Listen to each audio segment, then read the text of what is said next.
Hello and welcome back to our popular Through the Lens series. For our first program of 2024, we welcome the film Advice for Girls. Due to copyright concerns, we are unable to share the film here, but we did want to include our before and after discussion. Here, Jen Mason sets the stage for an inspiring film. The second part of this video includes a Q&A with Julie Young, the first woman ski patroller on Vail Mountain, and Lizzie Seibert, currently working for Vail Ski Patrol, about their experience working in the ski industry. We hope you enjoy this program. A little tight. Thank you, everyone, for coming. So there's another theater in the back, and they can hear us. So that's kind of fun. And exciting. But first of all, thank you everyone for coming. This is so cool. So, and I know the roads aren't great, so thank you. If you want it to snow, the ski museum just needs to put on an event.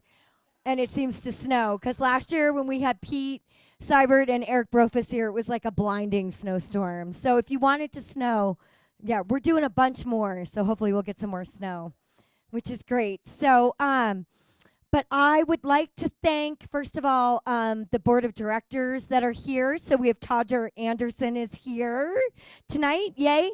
And then we have all three of our women board members are here. So we have our chairman, Diane Boyer, is here. Brenda Buglione is here. And then our new board member, Diana Crew, is here tonight. So yay, thank you. And also just another, we need to thank the town of Vail. They give us very, very good price on our rent. And we also, they give us money. So thank you to the town of Vail.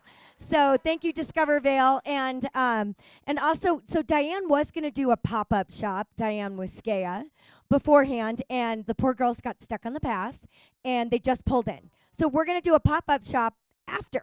So the party doesn't end when the movie's over and the discussion is over. So Diane and her team are going to be doing, they're setting up some cute stuff. And 20% of the proceeds go back to the museum tonight. So thank you to Diane and her girls that drove up from Denver in the blinding snowstorm. And we're super excited. Dana is at home. She's at home. She can't watch us. We're not streaming. Yep, we're just recording. We're not streaming. There's two different things, Jen. Yeah, so we are recording this, so we do put these on our YouTube channel at the end, so you will be able to watch tonight's. You won't be able to watch the film, but if you want to watch the discussion afterwards with Julie and Lizzie, you can do that on our YouTube channel, and I can send you all the link. So, and I want to thank our underwriters tonight, which is Diana Crew and her daughter, Katherine Crew. Where are Diana and Katherine? So thank you. And it sold out so fast that we are showing this film again. So we're showing it on Friday, February 16th. Tickets will go on sale tomorrow. So thank you. And there's lots of big donors in the room tonight. So thank you for all your support. Thank you for being museum members. Thank you to everyone that came tonight. And also, if you're not a member, think about becoming a member. We would love that. And this is the first of our series. This is the first one. In 2 weeks, we're showing a film that needs to be shown, and it's called Tragedy into Triumph. And it's the second film by a young man called John Padilla. And he lost his brother to suicide, and they live in Bozeman. It's a ski town. It's unfortunately, as we all know, it's a phenomenon in ski towns, not a good one. There's a lot of good things about ski towns. There's some other, there's also kind of a darker side. So we are showing that film in 2 weeks. So tickets will go on sale for that tomorrow as well. We also have very exciting coming up. It is the 60th anniversary of Billy Kidd and Jimmy Huga's medals. The first men's alpine medals ever 60 years ago. Billy Kidd won a silver and Jimmy Huga won a bronze. And on Thursday, February 8th, that was the date it happened, we are moving. We're taking Through the Lens on the road, and we're going to the Sebastian because I can't fit a bunch of people in on this. We're kind of at a max right here. So we are going on the road with this Through the Lens, and Billy Kidd is coming down from Steamboat to talk about what it's going to be. So tickets for that will also go on sale tomorrow. So we're very excited. And I know some of you, this might be a little tricky, but if you, we have some giveaways tonight. There are 4 pink tickets on the bottom of people's chairs. So look, and then we have these cute Skaya hats that we're gonna give these out. And there, you gotta kind of like bend over, like bend down. It's a cute pink ticket. There we go. Pat Parrish found one. There's 2 tickets. Oh, look, we got some from the back. Look, the cutest little mini one got one. Thank you. All right. Oh, here we go. Thank you. All right, one more. One more. One more pink ticket. Oh, there we go. Carolyn, Diane's neighbor. So, thank you to Skaya for giving us some giveaway items. That always makes it fun. And I would like to introduce our underwriters tonight, which is Diana Crew and Katherine Crew. But Diana's going to say a few words, and then I have a quote from Jeannie Thorne, and then we'll start the film. Okay, just a few words. Anyway, I'm really excited to be on the board and join the museum, as I was involved in museum work for 20 years, so this is following a passion of mine. Advice for Girls is a fun and easy event to sponsor for the Crew women, I think. The topic really awakened the memories of Catherine's passion and commitment needed in high school in order to train successfully and compete in big mountain competitions in high school and college. And it's funny because she grew up with Lizzie, and my friend Pete from high school would take the girls to like Red Mountain, all these places. Catherine won these things and I wasn't there, but Pete was. Aww. And I think what was important is like, this is talking about advice for girls, and what if you guys had had a little bit more?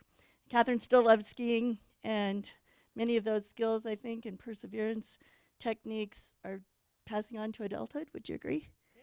Sure. Catherine didn't have anything to do with this speech, but anyway, cheers to all of the next generation, and may they all prosper from the wisdom tonight and in the film. And it's so great because I know Julie from another life in pickleball and have Lizzie having this relationship. So it's a really special evening, and we are happy to sponsor the next event in February. And I think it's important, and I love the museum, and thank all of you. I know I begged a lot of you to come, and I hope you have a good time. Thanks. Catherine, anything? Nope. So there's a few of you in the audience who will know this. So Jeannie Thorne, we inducted Jeannie Thorne into our Hall of Fame. So we're not just the Colorado Snowsports Museum, we're also the Colorado Snowsports Museum and Hall of Fame. So Jeannie was inducted into our Hall of Fame, not this past summer, but a year ago. And, she kind of coined the phrase, like, women are not small men. And she really was part of the reason why that the ski industry started making skis that actually worked for women. And she is in Minnesota. She couldn't be here tonight, but she sent me the cutest email. So this is what it says. She said, rats. Sure wish I could transport myself to Vail tomorrow. Watching the trailer, I was in tears. What really changed is that girls have been able to find each other and bond to make things better for all women in snow sports. I always felt very alone in my quest to change things for the better. I can breathe a sigh of relief now. The sisterhood can take charge now. Make sure you all have a beer for me. Miss everyone in Vail. Love, Jeannie. So for those of you who know Jeannie, it's pretty incredible. So she's in our Hall of Fame. Diane's in our Hall of Fame. Cheryl Jensen was supposed to be here tonight. Like, we have a lot of really inspirational and inspiring women in our Hall of Fame. So I'm not going to lie. I did watch the film because I really wanted to see it. It's so good. So I'm going to start the film, and hopefully we have no AV problems. So thanks, everyone. Yeah, so there are so many inspiring women in this room alone tonight. Like, it's so cool that are just here every day in the museum, but especially like tonight. Like, I found out Sharon Dale is here. She was the first woman on Vail Mountain Rescue. Where is Sharon? Where'd she go? Is she in the other room? Oh, there she is. Yeah. Like so crazy. You know what I mean? There's so many like firsts in the room all the time, every, so I would definitely, but we're super excited to have Julie Young here, who was the very first woman ski patroller on Vail Mountain, which is, the alpha dog in the ski industry. It's one of the biggest, best, and those guys are not it's a boys club up there. And then of course Lizzie Seibert is here, and she is currently on Vail Ski Mountain, so as a ski patroller. So I just thought it would be fun to bring some local flair in here, and we can kind of talk about it and see what's going on. And but I'm going to give the microphone to Julie and Lizzie, and if you want, you can stand, or we can just pull your chairs right here. And but Julie, I want to hear how you became, like, how did it become? How did you get on ski patrol? Because I've heard Paul's side of the story, but I want to hear your side of the story. Paul Tessweed, that is. And then, yeah, and then I want to know, like, what hurdles there were, in that space, like what it was like what. And then I want Lizzie to know. We'll ask Lizzie, like, Lizzie, are those hurdles still existing? And if they don't, what hurdles are you thinking about today? So anyway, if those of you who don't know, this is Julie Young. Julie Young is more than just the first women ski patroller on Vail Mountain, but she's an amazing woman. But I'm going to give the microphone to Julie. And then afterwards, we're going to give away some more scare hats, so everyone stick around. I'm a little hoarse, obviously, and lift it up. Excuse me. I never had plans of being on ski patrol. I came here to ski race, and I came up from southern Colorado, and I'm from a ranching and a farming background. My parents lived down in the San Luis Valley around Alamosa, Monte Vista, and I skied at Wolf Creek, and which happens to be one of the best areas in the world for snow. We have more than just about anybody around. I know. So I came to ski race, and I came up, and I got a little bit of a late start. I didn't start skiing until I was 14, but I got a little touch of racing, and I loved it. I'm extremely competitive, being from a family with 3 brothers. And so I got up here and decided to quit school. So probably one of the biggest challenges in my life was to stand in front of my mom and dad and say, hey, I want to quit school and go to Vail. And they said, oh, no problem. So it was a jolt, but got up here, and as I skied, I realized that I was a little bit behind the gun, because I had started the whole sport too late. And so after skiing on at least I got to the national circuit and skied for 3 years on the national circuit. And then I was told that they brought me over and put their arm around me and said, Joel, we're going to give your position to a 12-year-old. Do you mind? So that put me in an odd position, because talk about the passion and living and eating and breathing a passion, which was ski racing. I had to give it up.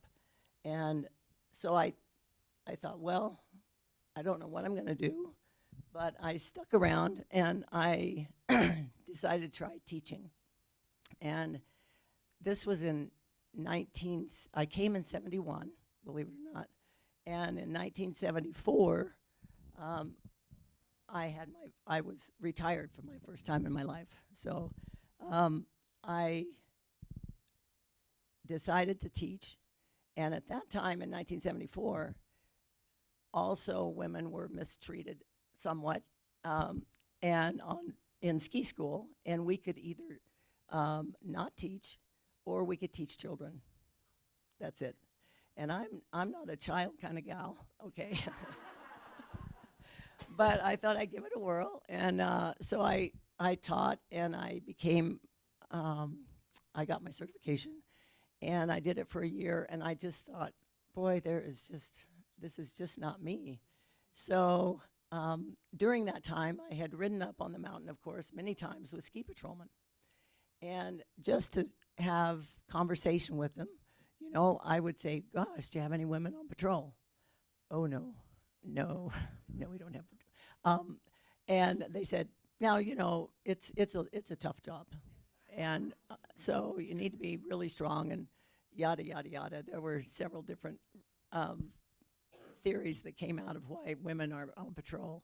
But so I let it go because I wasn't out to prove anything. But the year I decided I didn't want to do ski school again and teach children, I happened to be walking down the street, and I happened to come across Paul Testweed. And at the time, he was the director of patrol.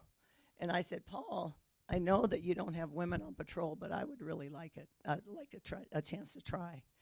And I had been around for 3 years, so it's a small mountain back then, and so everyone knew everyone, and so he knew my skiing background. And also, what comes to mind is that my dad used to say, Julie, there are three words that are the most important words you'll ever find. And he said, what they are is timing, timing, and timing.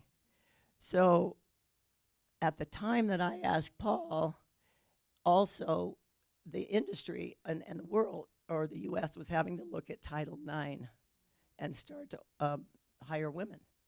So I happened to be in the right place at the right time, and I had some good history behind me with my ski racing. And so he said, let's give it a try. And so that was the beginning of my patrol. And it's not like I was out to burn a bra or prove anything. I just felt that as I watched what they did, I just thought, I can do that.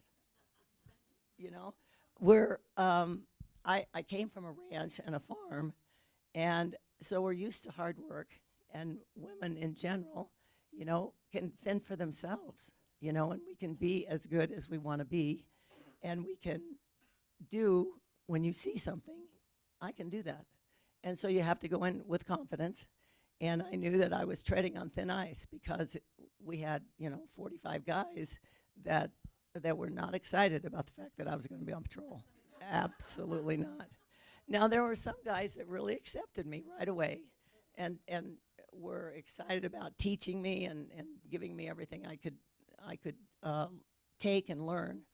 And then there were others that stood back and said, well, we'll see. We'll see how you do. You know, so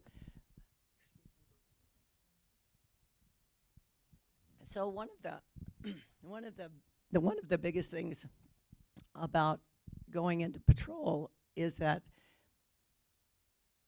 for the most part, everybody was eventually very accepting. And I still to this day think it was the best job I ever had on the mountain. And I loved it with all my heart. But I had to constantly prove myself. 74. Yeah. So what saved me, in my opinion, right in the beginning, what gave me a foot in the door was my skiing ability. And luckily, I'd had some good luck with that. So when they wanted to put me on and say, hey, let's go ski Cow's Face when there are little frozen chicken heads out there and see if I can get down, well, it wasn't so bad when they got down and I was waiting for them. So that gave me a little, you know, foothold.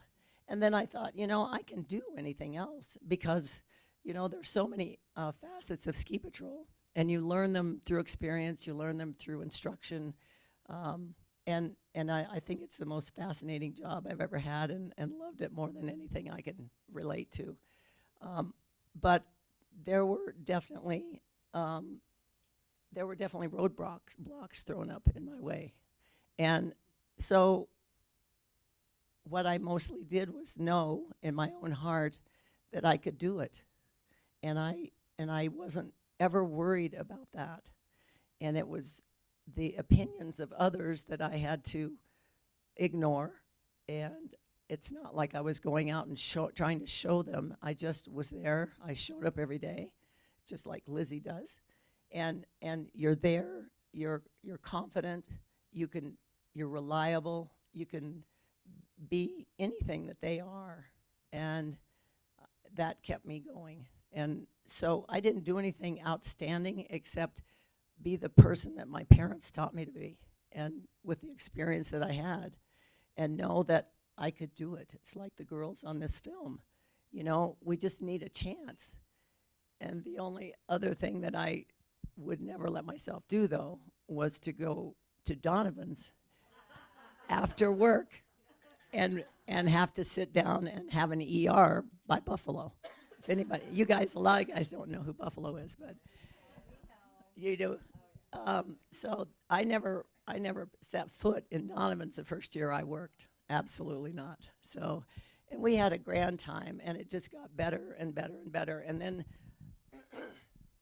what made it good for me was that then we started hiring women that were awesome, you know, that could out-ski me. And we had a great camaraderie, and they did it a little at a time, but they kept working us in. First it was a couple of us, 4 of us, 6 of us, and so it all kept working out. There was some transitioning. It's not a job that you want to keep the rest of your life sometimes, but we had a team up there, and we loved what we did, and it was fascinating and challenging, totally challenging, but we were really happy being there and knowing that, you know, we're not out to prove anything to anybody. We just wanted to do what we loved doing. We loved skiing, we loved being with people, we loved helping people. And so I have no regrets. And again, I feel like it's the best job I ever had on the mountain. And I have often wondered, and I have just met Lizzie tonight, I've often wondered what it's still like. Do we still have that culture that's so hard to change, and having to always prove ourselves? Before I give it to Lizzie, I'm gonna tell you what sign. My dad found a little plaque one time, and it said, "Girls must work twice as hard as men to be thought half as good as." And then at the bottom it says, "Luckily, this is not difficult." So, so anyway, so my question to Lizzie, you know, is tell me, you know, first of all, I kind of know your background, and I kind of know where you came from because your mother was one of my best cohorts. She was awesome. And Terry, where are you? Are you here? Oh, she had to leave?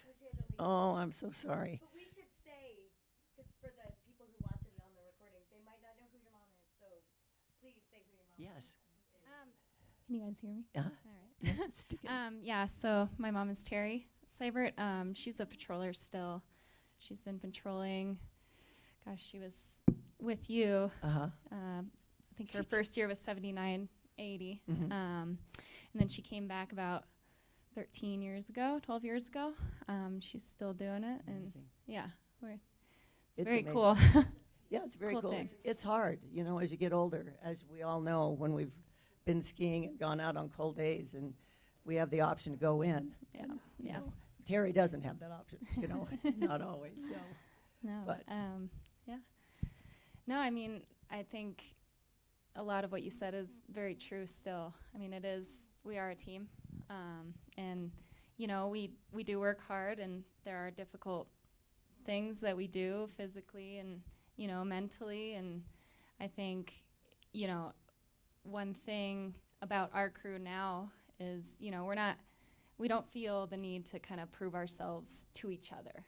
You know, we work with each other every day. We know what everyone on the crew is capable of, and we trust each other completely. You know, I think maybe trying to prove yourself is tough, because you don't want to, you know, as girls, you don't always want to put yourself out there and brag about yourself, or, you know, be maybe cocky about it. But, you know, everyone on that crew, we are capable of it. And I liked that line in the movie. One of the girls said, like, I do belong here.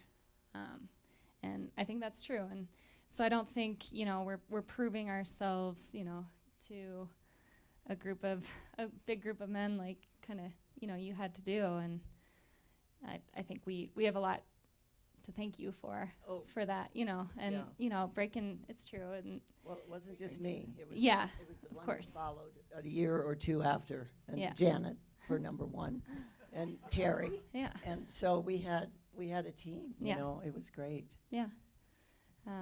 So I guess, you know, as far as hurdles go, I think it's not so much in our crew. I think it's the general public, maybe, you know. We all know each other and what we're all capable of. I think all the girls on patrol have had the same experience. There's a couple here of, you know, showing up with a toboggan somewhere and, you know, the patient or whatever's going on, they look at you and kind of go, you're going to take me down? Right. Like, right. you're going to do that? And, you know, you just kind of laugh it off. And I think the best response to that is to just show them. Just, you know, that's our job. That's why we're there. That's what we train for. It's what we do every day. Yeah. Yeah. Luckily, we don't have as many lift-evacs as we used to. But there is nothing funnier than to see a guy say, you know, Paul Testweed size, and he's sitting in the chair, and here we are getting ready to belay him down, and he's just going, I'm not getting out. I'll stay Sorry, I'm not going anywhere. Get that guy over here. So anyway, so it's things like that we used to run into, and luckily, you know, I don't know if you've had that situation or not, but it's always very humorous. Oh, yeah. So anyway, so we didn't have speeches to make or, you know, anything written down. We just wanted to be up here and and talk and answer any questions that you might have had, and especially after the movie, and know that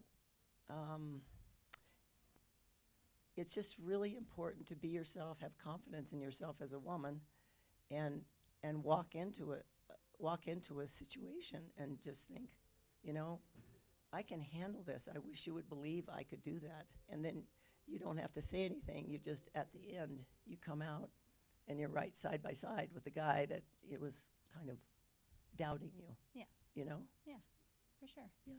How many girls are on patrol now? I think we're about 19 or 20 of us now. No kidding. Yeah. out of 100 probably total. Yeah. Oh man. Total patrollers. Okay. Ask these here. Okay. Yeah. I don't want to put Janet Testweed on the spot, but I had the privilege of skiing with her one day, and you told me some stories about explosives in your chest. Could you share that with everybody?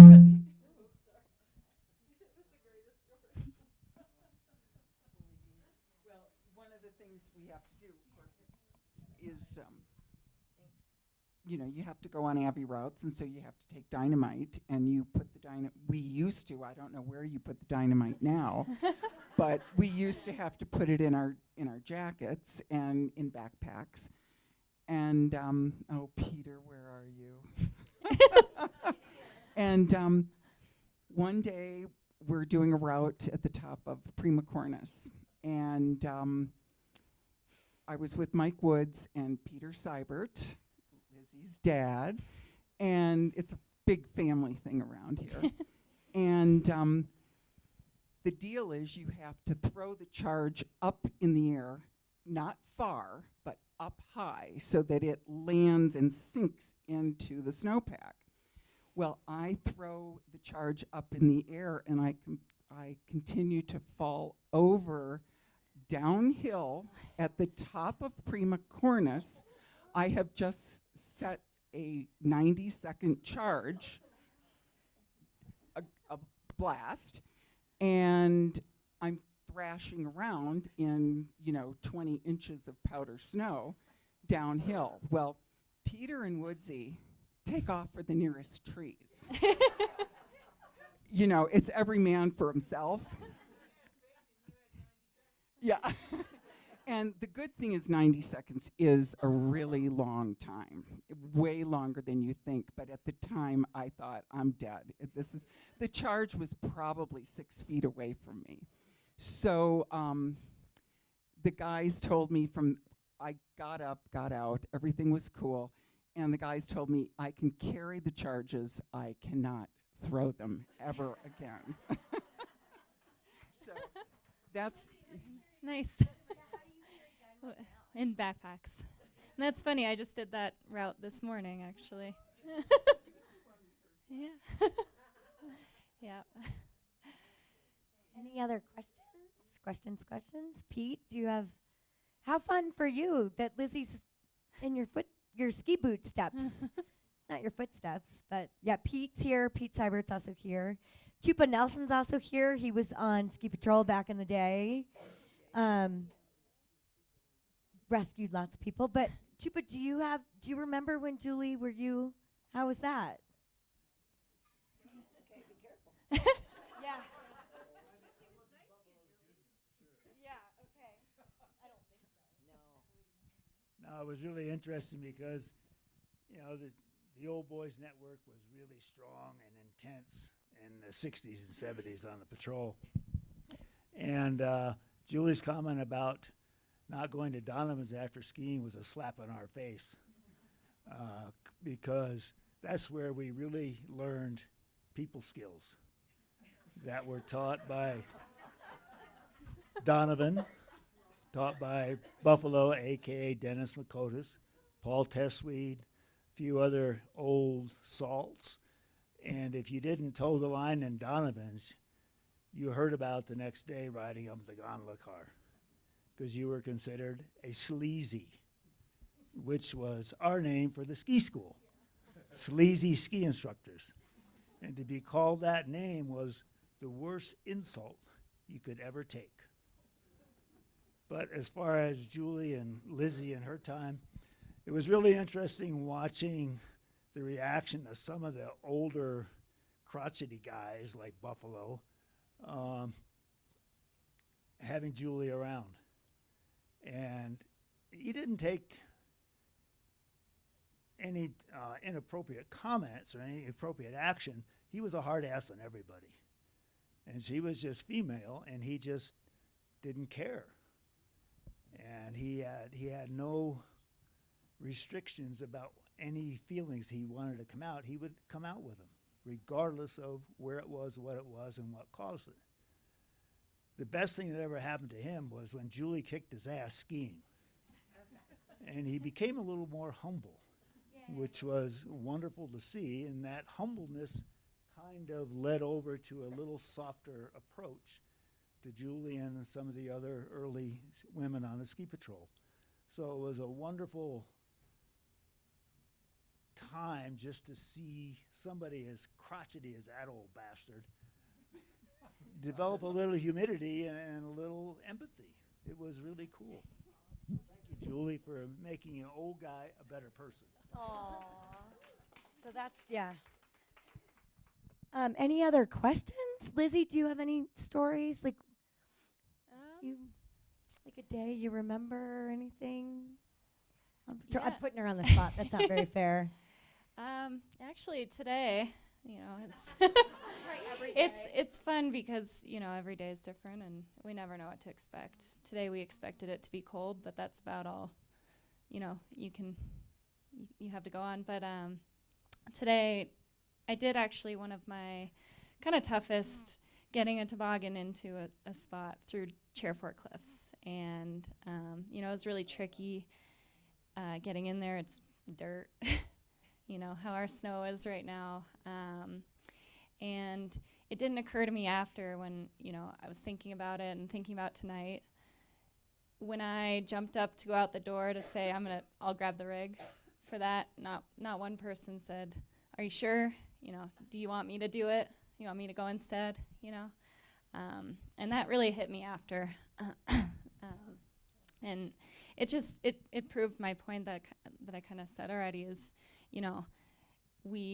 that's why we're there is, we're trained for this job and we want to go do it. And that's one thing that patrol has taught me is, you know, it's not going to be handed to you. If you want those experiences, if you want to get out there and work hard, you gotta do it. And yeah, it was just one of those things today I thought was pretty cool, because, you know, it was, when you get done with one of those, you're like, you know, that was cool. That was hard work. It is tough. It's a lot of there's some stress involved sometimes. There's some sore muscles for sure, but you know, it's days like that that make us want to come back every day, and that's really why we do it. So, yeah. I do want to make a statement about not going to Donovan's. I knew that we would get ER, we called it an evaluation report every night. Someone got an ER. And it's not that I didn't think I could handle it, but it was, first of all, it was uncomfortable that year, you know, certainly the first couple of years being there and as a woman. And I just felt that, again, it's sort of speaking to the movie, that I could do the job. I didn't need somebody, you know, absolutely tearing me down in many different ways and telling me that I had done something incorrectly. I didn't need to put myself in that position. It was my choice. And I know that I wasn't with the in guys, you know, and I didn't go in there and rub elbows. I didn't drink to begin with. And so to go in there and be almost humiliated in front of my peers, I chose not to do that until I got more experience under my belt. And I knew that it was the thing to do for me. You know, had I gone in there and had him, you know, dress me down for something, it was really, I just didn't want to go through it. So what that does to us, or me, back in the day, it put pressure on us to always not, you worry about not saying something stupid, you know, as she was saying, not saying something stupid in front of someone, you know, because then the guys are just waiting for us, or at that time, to make a mistake. So we would talk with one another, and if we had questions, and we knew we could find something out, but boy, you didn't want to look stupid in front of the guys, because it went a long way. So so that was a real hurdle that we all had to get over as well. So here's Diana. I'm curious what Ella and Zach at this young ski race feels about, like, what are the challenges in front of you? Like, is there any advice that you need or support as a young racer? As a girl as well? Yep. I think right now in ski racing, it's there's a lot of girls. Like, probably not. There's a lot of girls in ski racing, probably not as many as before. Today I had a race and there was about like 50 girls, and like 30 of them are in Vermont right now from Rocky Mountain. So I know that that's a big change, but it's pretty cool to, especially with my ski team, we're all pretty like close, and we all do things together. Like from skiing in the morning at 6 a.m. in Copper in October, where we can't even see anything in the first like 4 runs, to like having a sleepover and baking some cake pops. But and I absolutely love ski racing. I was really bummed today because I was at Breckenridge and we didn't get to do our GS race, but it was really cool yesterday because we got to do some Super G. I got 5th, and I was pretty happy. That's been like my best. Yeah. And it's just so fun to go that fast and just, like, I was screaming the whole way down, but but it was really fun. So, yeah, I don't know. I love this sport. And it's cool to see that a lot of other people like it too.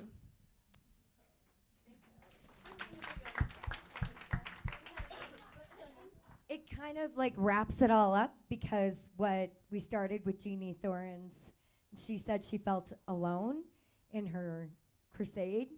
And I think Julie, being, and I think that that's what's so cool, is that now these girls have each other, and they're in it and they're doing it together. And I think that makes it so much more, it just makes it better. And it just makes you feel more confident when you have other women around that are doing the same thing as you, and you kind of don't even think about it. You're like, oh, we're just all back here. Yeah. I hate like when you're on the top of some peak and guys are like, oh, who are you guys with? We're like, us? Like, you're like, yeah, I'm just here, And so it makes it's fun to have other people, other women to do fun things with that are outdoorsy and adventurous. Where I don't think it was always like that. Yeah, I wanted to ask Lizzie how it's changed over the 10 years that you've been working. Do you see a big change, or is it pretty even?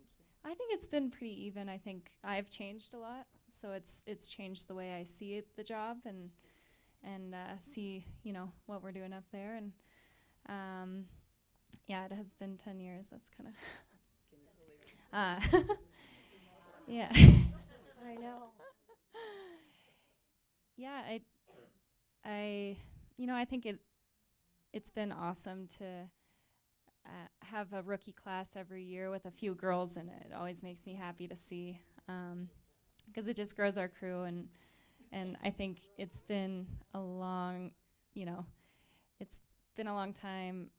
Sorry, I got caught up. It's been a long 10 years. It feels like sometimes, but it's also flown by, because it's just so fun. And I can't believe you have 19 girls now. yeah, I think that's yeah. great.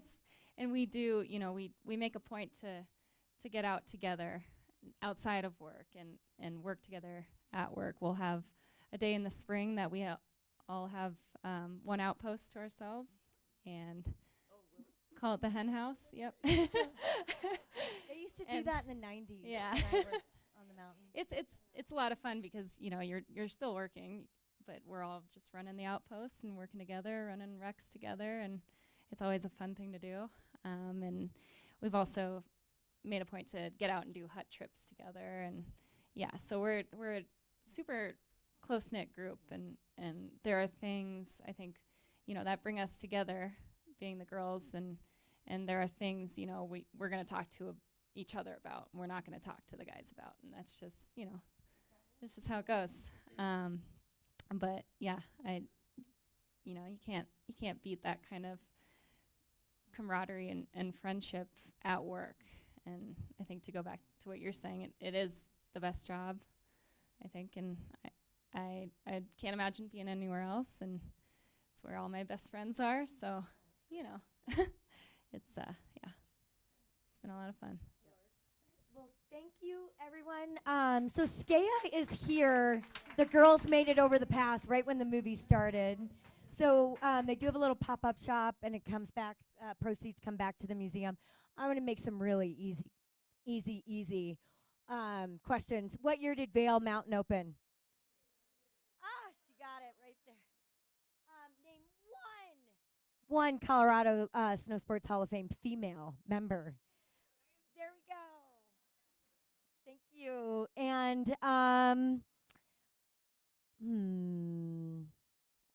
this one's going to be tough. No, what year did the Snowsports Museum become the Snowsports Museum? This one, I don't know. I wonder if Brenda. So 1976. That's actually a good segue. We're going to be 50 in a couple of years, so we're going to have lots of fun blowout parties. We'll figure it out. So thank you, everyone, for coming. Thank you so much. Don't check out the shop, check out the Skea stuff, and we'll send out an email with all the next events. So this is just the beginning of the winter series. Thank you. And thank you again to Diana and Katherine Crew. Thank you, thank you.